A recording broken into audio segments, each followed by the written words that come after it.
Chu! Grabe, I'm so excited to hear yung mga stories na ipagkwento nila mamaya sa video con with MJ. I'm sure yung dami na isa-share sa ating mga exclusive and mga kilig moments. Once again, round of applause naman for Miss Kim Chu!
Awesome energy, Shania. Maraming salamat. Now, we'll be back after a few minutes because I'm sure everyone is already excited na makachikahan. Pero bago natin sila muli, balikan muna natin ang mga event highlights from their kickoff week. Panoorin mo natin to.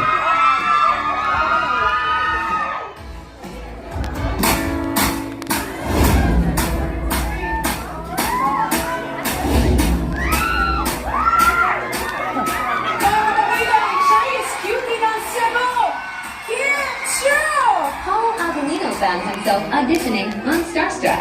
And one day, my agent was asking a lot.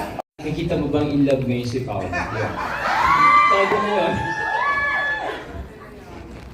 Sa totoo lang, napakalaking bagay sa akin ito kasi matagal din kami hindi nagkita, nagkatrabaho ni Pao. At nakarang taon pa iniisip ko na sana magkaroon ng pagkakataon naman na masuportahan ko naman yung aking kaibigan sa pelikula. Maraming salamat sa mga boss.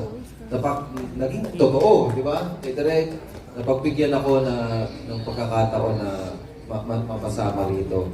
At kasi si Paolo talagang tahimik yan eh. Pero medyo teenager pa kami, alam ko pag may type siyang babae. Alam ko sa mata niya, sa tingin niya, sa galaw niya, pag nakakatabi niya yung babae. Pero hindi kita ibubuko, huwag ka mag-alala. Sa set naman, nag-i-enjoy kami kasi si Ate Wilma, siya yung tagabantay. Siya yung, ito na, magkatabi na sila, yan na. Ano na natin, guluhin na natin. Ate Wilma, unahan mo na kasi baka pag kami ng gulo, magalit sa amin. Pero pag ikaw, Ate Wilma, talagang magtatawanan lahat, cool na cool lahat, mag-i-enjoy lahat. Hindi nyo alam kasi may insider ako dyan. Usap na kami ni Wilma dyan eh. Pero isa lang ang masasabi ko, kahit kami mga cast dito, para sa amin totoo yung nangyayari. Natural, hindi pinipilit, at yun yung importanteng bagay at mas magugustuhan natin at natural yung kilig. Yun yung importante sila. Yeah, thank you. What were the fun behind the scenes moments with your co-stars na pwede mong isplok sa amin? Siguro, yung dynamics talaga namin, kahit I think most of us parang first time na magka-work together, correct? Pero yung relasyon namin talaga, makikita nyo on-screen na parang, ang tagal na magkasama.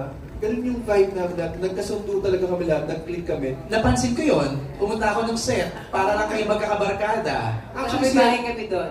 Sito rin, may mga approved questions sila ngayong gabi. Lahat po ng mga gusto niyo itanong na hindi na-approve, tinatanong niya ni Ate Wilma. Ay, totoo? Pag kami lang. taga-splok talaga yan si Ate Wilma. So may presko nagaganap pala sa set. Pag kami lang, lahat ng mga gusto nila itanong, tinatanong niya ni Ate Wilma. Can you confirm that? Totoo ba yun, Kim? Tinatanong ni Wilma, Pao?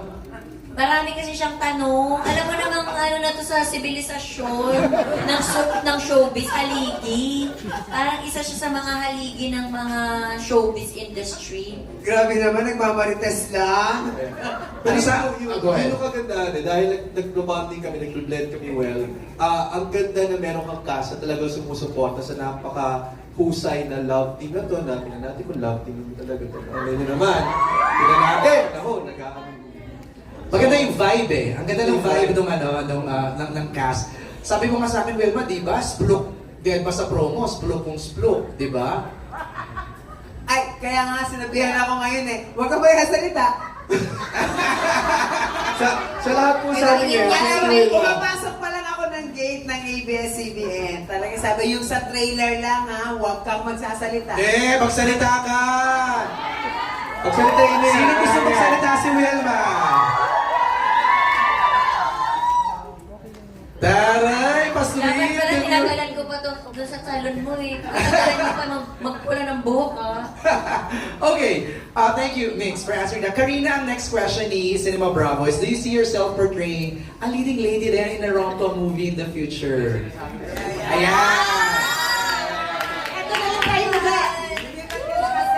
Siyempre, of course, I hope so. Always praying naman po na dumating yung tamang time or perfect timing for me.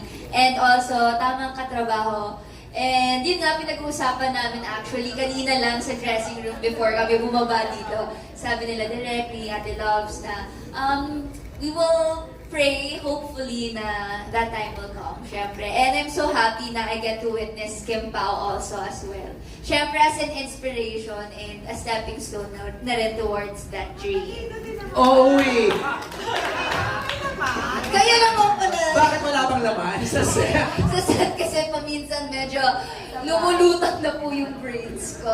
Pero ayan nga. Kasi sobrang happy po talaga sa set namin.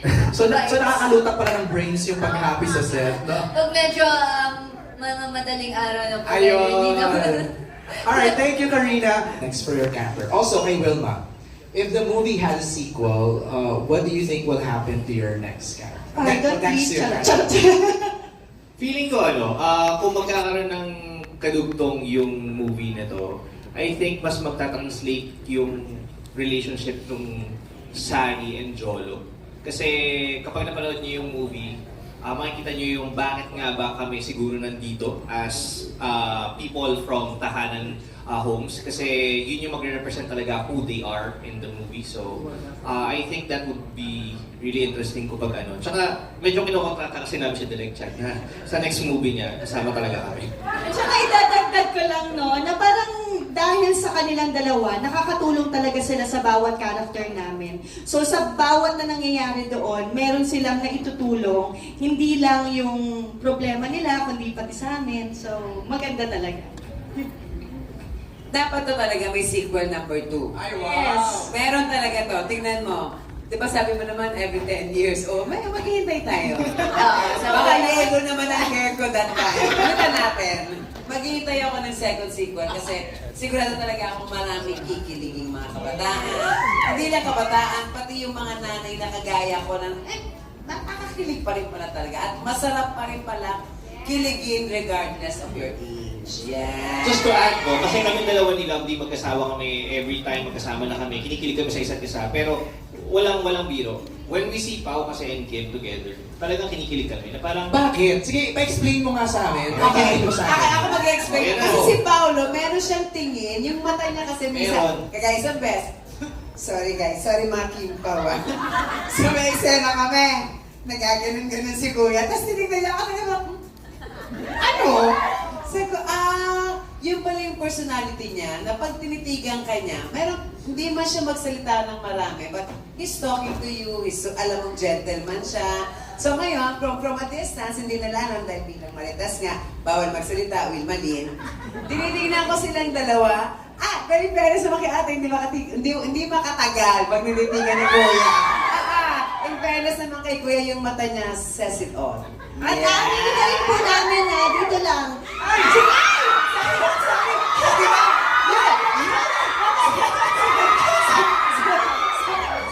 Di ba? Miss Wilma, baka gusto mo mag-disappear. Sorry, talaga hindi ko napigilan. Sorry. Pero sinasabihan din po talaga ako ni Benj dito, kapag ka off-screen, ma, may asawa ka. Yes! Kasi siguro talagang, sorry po, bilang bagong nakatrabaho lang din si Paolo. Iba kasi nakagalan ko ng titig ni Pao eh. Ay! O, tingnan mo, di ba? Pao, are you aware? Are you aware na gano'n? Dami yung kinakwento ni Wilma, kinakwento ni Lovely. Hindi naman. Kasi sa eksena kasi nangyayari yun. So, syempre sa eksena, tinitignan mo talaga yung kung kanino ka naglilinya. So, Totoo yung sinasabi nila Kim, ni Wilma, pag tumititig si Pao, nangungusap. Di ba siya magsalita, pero parang may pinapahiwanig yung mga eyes. Because eyes is the winner of the soul. Ano May pinakita ko na yung soul mo. Ano daw pinapahiwatig? Wala, syempre sa eksena namin, parang feeling ko yun yung charm niya as a person, na hindi man siya madaldal, pero yung mata niya gustong dumaldal. Okay, Expressive. Yun yun. Expressive. Yes, expressive. Patingin mata. Yeah. Okay, Don, ang certified